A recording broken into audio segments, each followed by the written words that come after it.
સનસની crime ન્યૂઝમાં આપનું સ્વાગત છે। છેલ્લા 4 વર્ષથી વડોદરા શહેરના માંજલપુર પોલીસ સ્ટેશનના છેતરપિંડી વિશ્વાસઘાતના ગુનામાં નાસ્તા ફરતા આરોપીને પકડી પાડતી ઝોન 3 એલસીબી નાસ્તા ફરતા ટીમ। નાસ્તા ફરતા સ્કૂલના માણસો દ્વારા નાસ્તા ફરતા ગુનાઓના આરોપીઓની શોધખોળ દરમિયાન ટેકનિકલ ઇન્ટેલિજન્સની માહિતી મળેલ કે સન 2021માં આરોપી નામે નિમેશભાઈ ચંદ્રકાંતભાઈ પટેલ તથા અન્ય આરોપીઓએ વિદેશ જવા માટે વિઝા પરમિટ તથા ટિકિટો કરાવી આપવાની લાલચ આપી છેતરપિંડીને વિશ્વાસઘાત કરી ધમકી આપી ફરિયાદી સાથે ગુનાહિત કાવતરો રચી ગુનો કર્યા અંગેનો ગુનો માંજલપુર પોલીસ સ્ટેશન ખાતે નોંધાયેલ હોય, જે આરોપી છેલ્લા 4 વર્ષથી ધરપકડ ટાળવા સારું નાસ્તો ફરતો હોય અને છેલ્લા 1 વર્ષથી દિલ્હી ખાતે ભાડાનો ફ્લેટ રાખી રહેતા હોય, જેથી એલસીબી ઝોન 3 નાસ્તા ફરતા સ્કોડના માણસો દ્વારા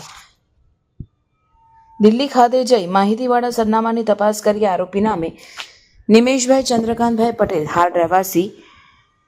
D2 4th floor A19 Mahadev apartment Indra enclave નેમ બસેરા સાઉથ દિલ્હી મૂળ રહેવાસી ભગત ફળિયું ગણપતપુરા ગામ તાલુકો કરજણ જિલ્લો વડોદરા નાઓને શોધી કાઢી આરોપીને હસ્તગત કરી આગળની વધુ તપાસ માટે માંજલપુર પોલીસ સ્ટેશન ખાતે સોંપવામાં આવેલ છે। આરોપીના વિરુદ્ધમાં સન 2021માં માંજલપુર પોલીસ સ્ટેશનમાં નોંધાયેલ ગુનાની ટૂંક વિગત જોતા આ કામના હાલ પકડાયેલ આરોપી નિમેશભાઈ ચંદ્રકાંતભાઈ પટેલ તથા અન્ય 2 આરોપીનાઓએ ભેગા મળી ફરિયાદી તથા સાહિદને ઓસ્ટ્રેલિયા જવાના વિઝા પરમિટ તથા ટિકિટો આપવાના બહાને વિશ્વાસમાં લઈ ફરિયાદી પાસેથી 7,50,000 લઈ છેતરપિંડી વિશ્વાસઘાત કરતા ફરિયાદીએ ઉઘરાણી કરતા ધમકી આપી ગુનાહિત કાવતરું કર્યા અંગેનો ગુનો કરેલ।